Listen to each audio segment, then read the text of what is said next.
welcome sa Tongs TV. Manood palagi at mag-subscribe na rin kayo para updated sa bawat video naming bago. Sa bawat video ay may aral kang makukuha, lalo na kung isa kang magsasaka. Gawain sa probinsya ang palagi naming content, kaya halika na sa Tongs TV. Mag-subscribe na kayo at manood palagi. Yo, magandang araw po mga katongs. Ayan. So, Lunes po ngayon, November 3. At ito po ang ginagawa namin ngayon. Nagpapataba po ako dito, patubig pataba sa upo. Ayan po yung upo natin dito na tinanim. Dahil ng bunga.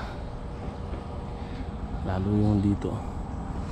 So, pinapatubigan ko, tapos binubudburan ko ng pataba. Tapos pinoproning ko na yung mga sanga sa baba na walang bunga, para sa taas na lahat. Ayan po, tinatanggal ko na yung mga dahon din. So, 2 tudling pa ron. At tanghali na. Ngayon ako napag-vlog. Tataniman ko po ng ng pipino. Saktong-sakto yun sa Pasko't Bagong Taon. Malakas naman yung pipino mga katongs, lalo na sa mga ganyang okasyon. So tataniman ko rin to lahat kasi sili natin mukhang hindi na wala nang pag-asa kumbaga, kaya pipino itatanim natin. Sila bato rito ipapataba sa sitaw.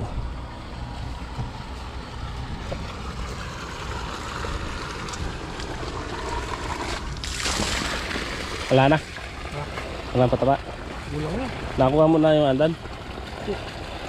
Ba't nagkakasya? 2 bakal. Wala na? Nalagyan mo na yan? Eto, wala na? Wala na, hindi yung kasya. Sige. Nilagyan ko naman. Wala na. Ilan yung takal ko yan? Hindi, pwede ko yan mga isang karga.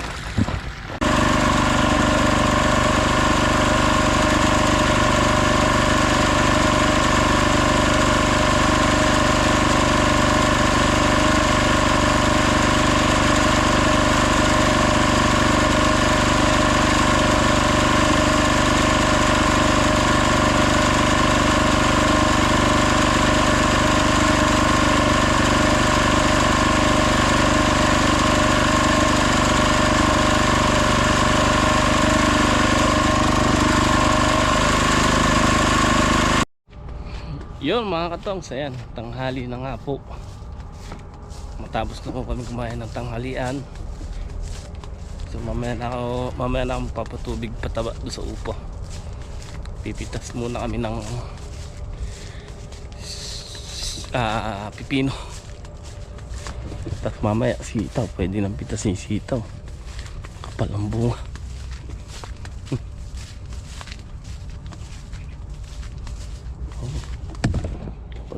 Sito.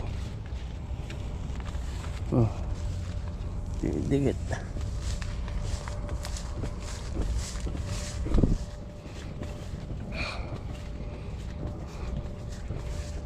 Magbibitas na nga po sila kuya dito. Pipino.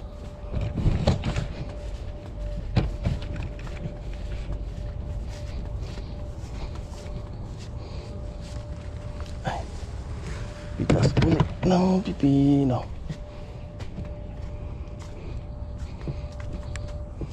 Nakasako kaya sila?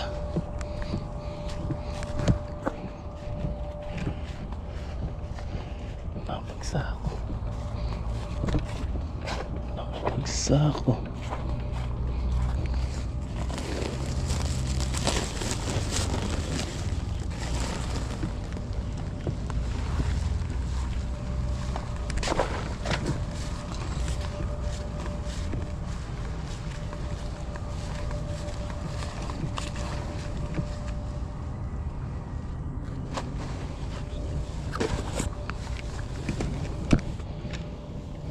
Sila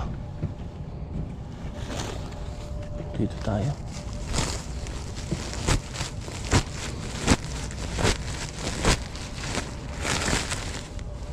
Pipino.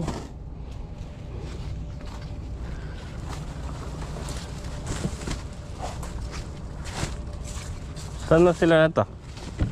Saan na sila nagsimula? Sa dula? Na.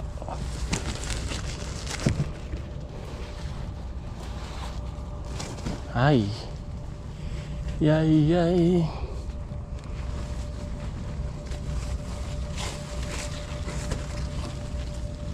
Kaya pogi mo yan? Kaya pogi mo?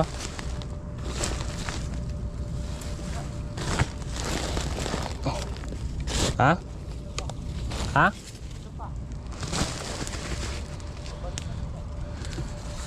Kaya pogi mo yan?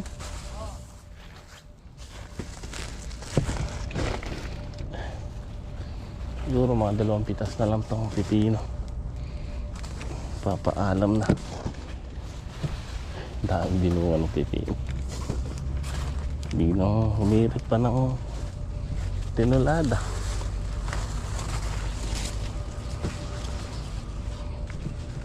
Marami ng kubil ng bunga. Ito yung mistisang ampalaya.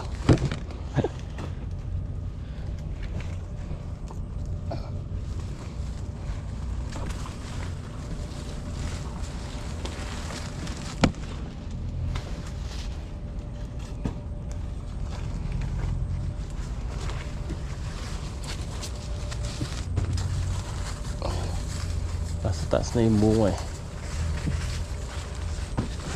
Nasa taas na ang bunga.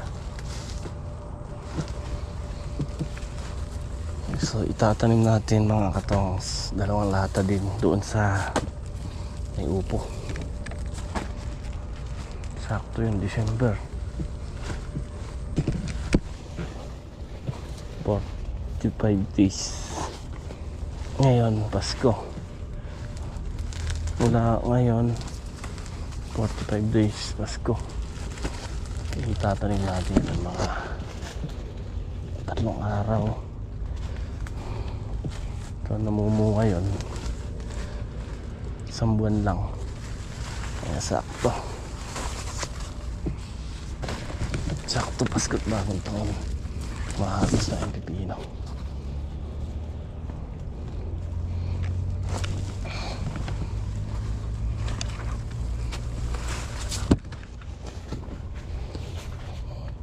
Bukas biyahis pa rin, Jay. Pabibili tayong buto.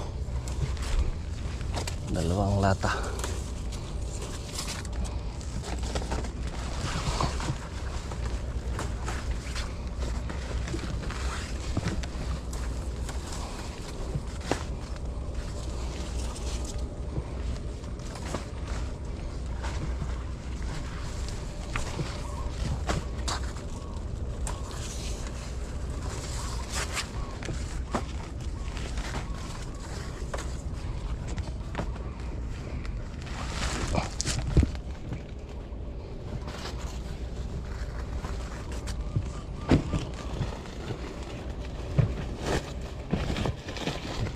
Puno pala yan.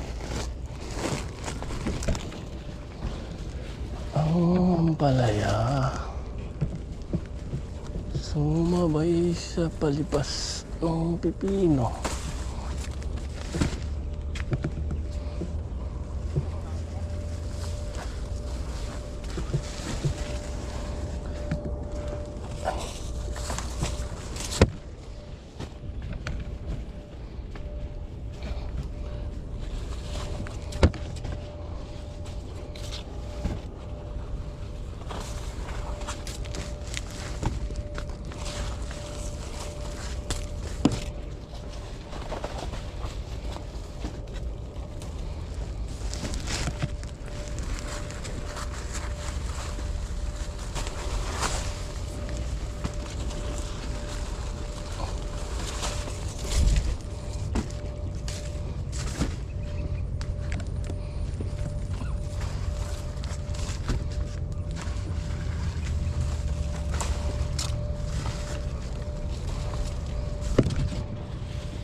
Palaya.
tiyatay natin.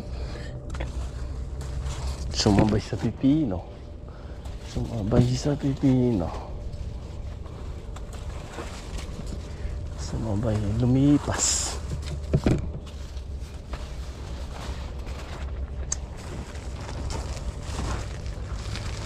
Nakakakuha na tayo dito, 6 na harvest.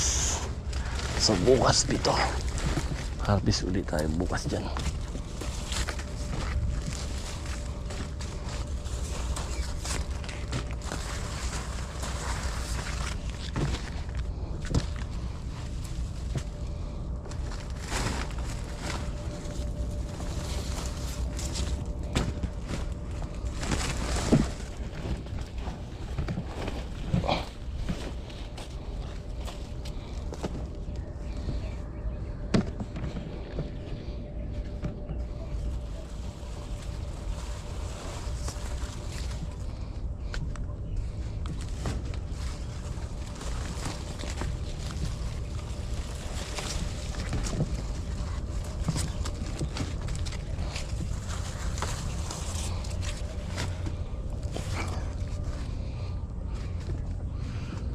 Lilipas na ang palaya.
Pero kung hindi namin binali itong mga katos yung pipino, makapal yan. Diretso sa palaya. Baka wala din yung balag niya. Ay, yung balag yung sa gitna.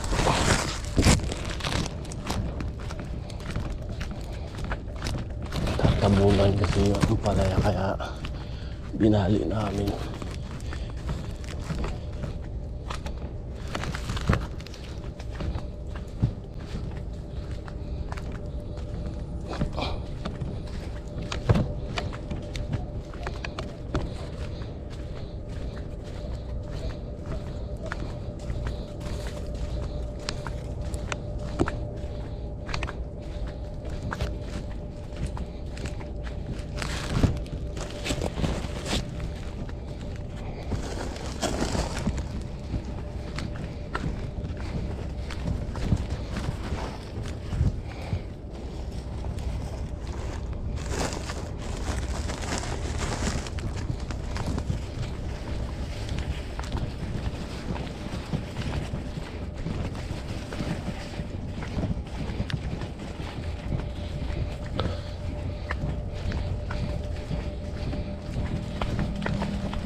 Ay, dito.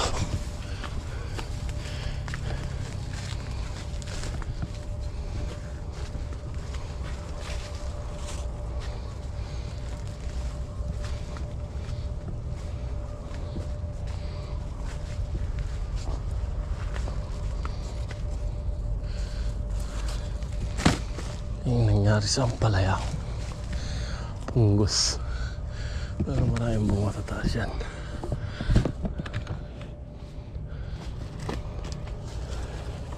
Nahila ng pipino.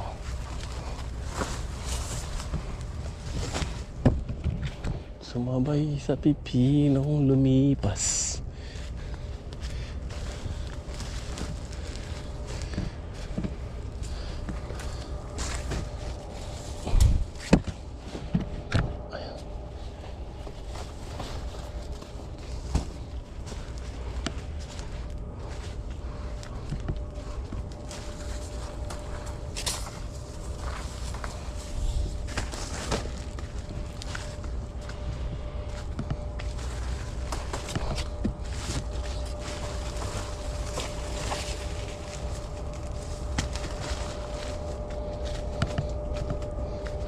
Tingin ako sa taas, ito pala sa baba.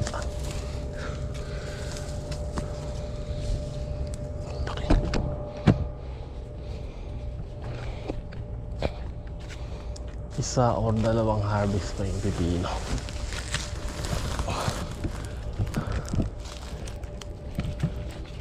Alam ko nakasampu na tayo mahilig dito eh. Check natin. Check natin kung ilang harvest na.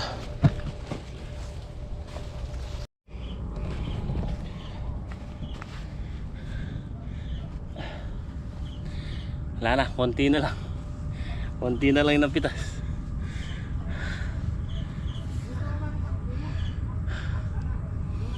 Sabi ko nga, mga isa or dalawang harvest pa. Bumuga lang ng tinulada. Isang beses. Tapos wala na. Pero mahigit 10 harvest na tayo dyan mga katongs. Check natin mamaya. Ewan ko lang kung naililista ni paring Jay. Tingin ko wala atang nalilista eh. So check natin.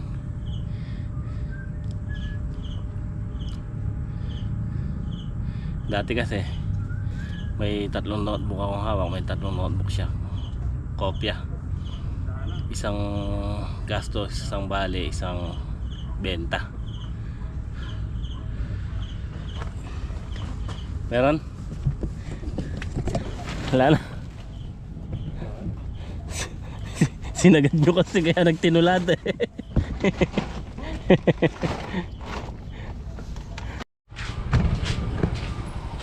Ito lang na harvest oh. Kaya yun. 30 bundle siguro. Okay mga katongs, ayan. Bumabawas tayo ng sitaw ngayon, pumipitas. Hindi kakayanin bukas. Sasabay natin yung yung upo. Yung ayan, nag-harvest tayo ng pipino. Tapos palaya. Harvest pa tayo ng harvest pa tayo ng sigarilyas bukas. So kaya bumabawas po kami.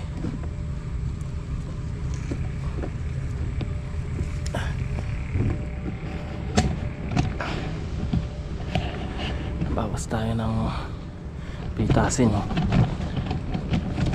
sitaw. Oops.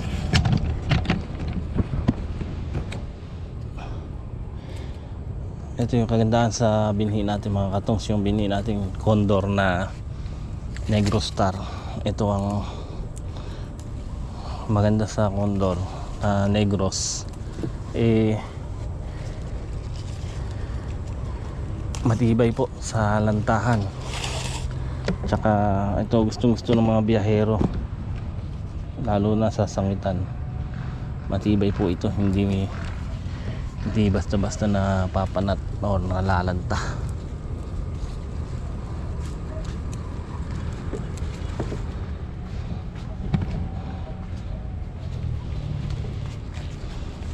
Pangatlong harvest po natin ngayon.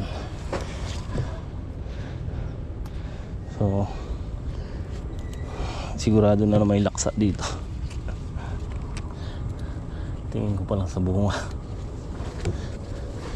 Nung pangalawang harvest natin isa't kalahating laksa or 15 mil. Baka makuha din yung dati.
Hindi tayo makakapambukas eh.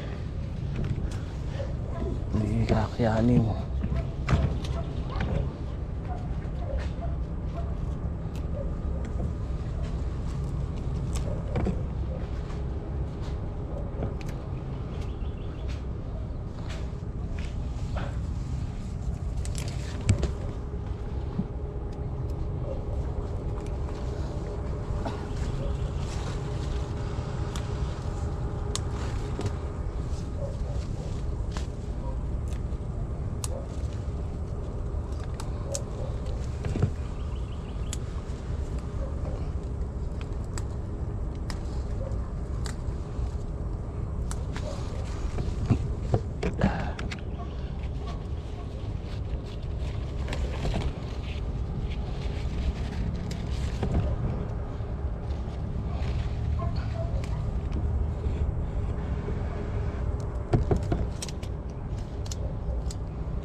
Parang bunga sa taas oh.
Dito lang. Dito. Hintayin mo na ito. Pupunta ako doon sa dulo. Okay ba? Ha?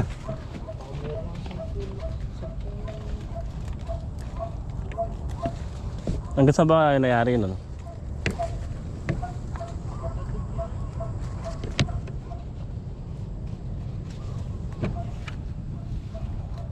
Ha? Pumipitas pa ba yung dalawa? Pumipitas pa?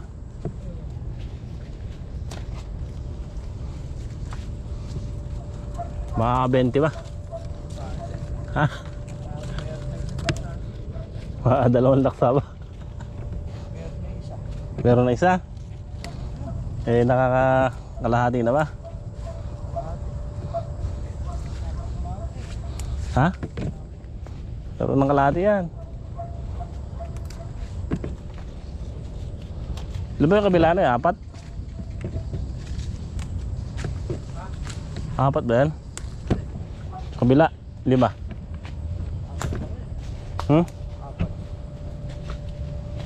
Sabihin mo sa dalawa bukas naman. Maliliit ko yung kabilaan. Alanganin eh, kahapon lang pinitas yun.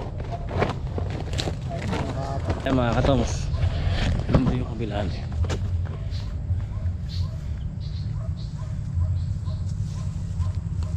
Apat nga lang. 5, 6, 7, 8, siyam. Nakasyam na tudling. 1, 2, 3, 4, 5, 6, 7, 8, 9. Kalahati pa. Makain na raw, sabi ni Bato. So si Bato naghahakot.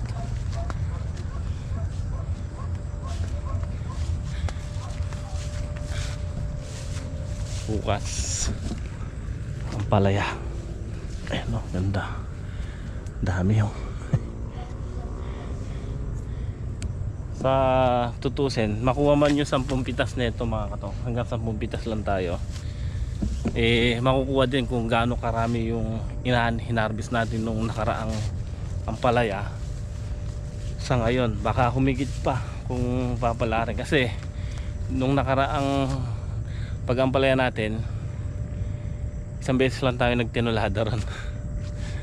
Pero dito halos magtatatlo na. 3 tinulada. 3 beses. Yung berdana natin ayun, hindi pa na kapal na ng bulaklak oh.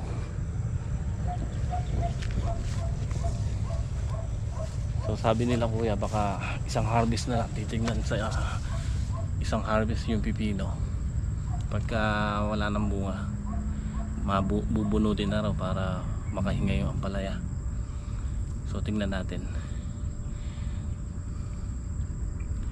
Sayang yung ampalaya natin. Kaya lang ganun din. Kumbaga hindi ko naman inaano yung pipino. Kumbaga kwan lang yan.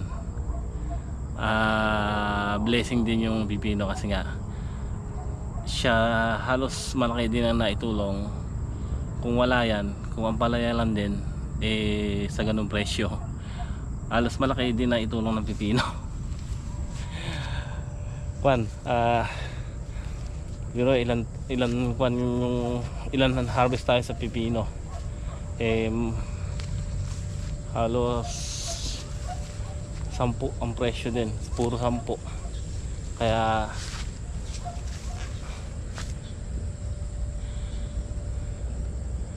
nagsusukal na dito, kailangan makapag-rescatter na ito. Isiling Taiwan natin dito, ayan o. Tapos yung nandun sa dulo at saka sa tagdiran, dinamuhan ni kuya at saka ginambulan. Yun nga po yung ginawa niya kahapon after mag-harvest. So hindi na ako nakapag-vlog po nun matapos kami mag-harvest dahil natulog lang kami paggabiyahin parang then nung bandang alas 3 yun, nagtrabaho na dito, naggambol si kuya doon, nagdamo. Tapos si Utol na si yung isa kong kapatid eh siya naglagay ng tali sa ibabaw dun sa may upo. Ako eh nagkapon tayo ng ng upo dun sa kabila. Tapos inaano natin, pinoproning. Yung kanina niyari ng kapatid ko isa yung sa pagtatali sa ibabaw. Si kuya niyari niya yung gambulin doon. Tapos si Greg si Bato nagpataba sa sitaw, hindi naman dinayari na panglahati lang nila. Ako nagpatubig doon sa upo at nagpataba. So kanya-kanya kaming gawa, kaya kwan din. So ito pag-rescatter natin ito siguro pagka sa makalawa.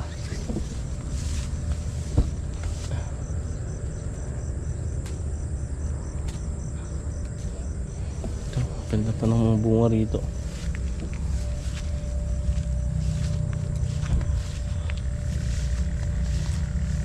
Kalabasa natin, sabi ni Bato, para daw bunga na ganito.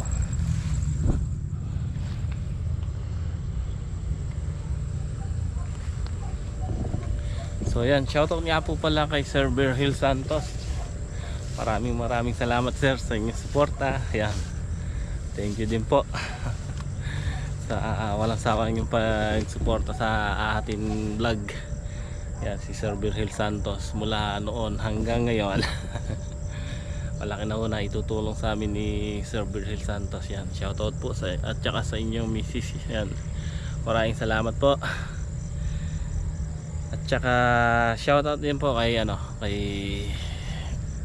Ma'am Lisida Sarmiento, kay Tita Jos Carino. Ayan. So kahapon nga po, after na hinanap ko si Ruden, nakita doon sa may ginagawang, sa kabila sa ginagawang planta, sa tapat nun may aso puro na naghahanap ng boyfriend. So 3 araw na, buti mabait yung may-ari. Yan, shoutout nga po kay Kuya, kay Manong. 3 araw na nandun, sabi si Ado, doon daw po nila nakita pumapasok sa ginagawang planta rito. May ginagawa din po isang planta pa rito, yung kay Mr. Go daw po yun, sa kabila ng manggahan na yan.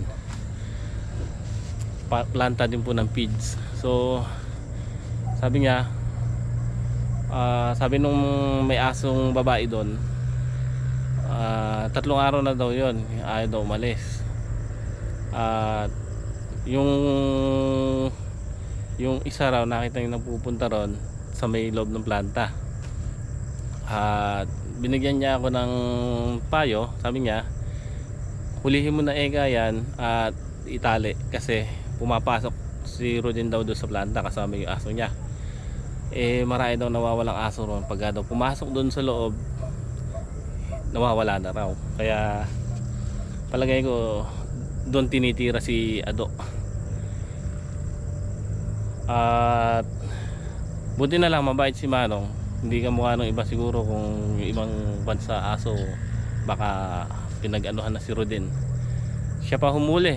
Ang amo daw ni Ruden sa kanya. Sabi ko, nakadalawang tao na po nakakagat dito niyan. Hindi maamo sa akin. No? Siya pa humuli nung tatali ko.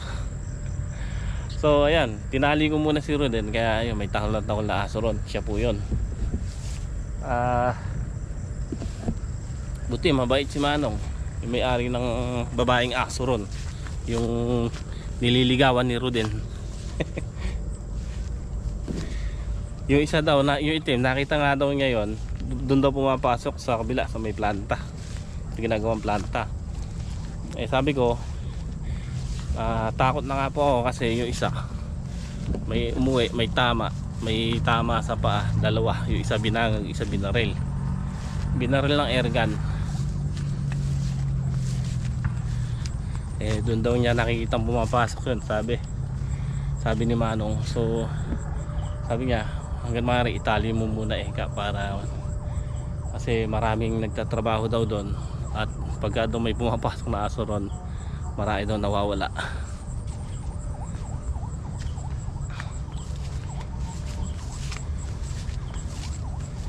So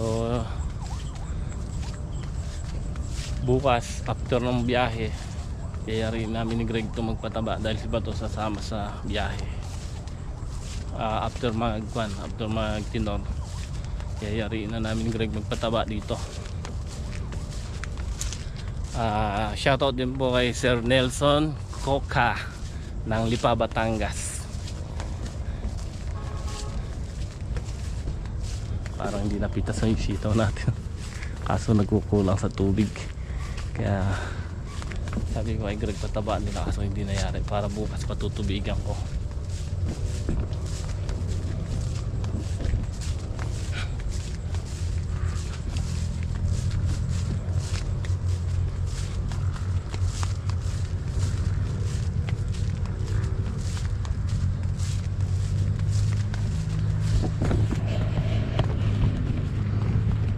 Tuloy si panigang natin, hindi natin maharap oh.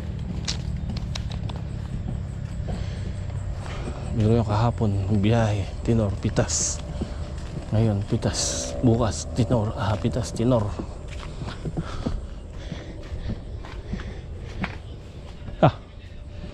May isang laksa na yan Ha? Rain na rin pala. Ganda na oh. Diretso na. May isang laksa na yan.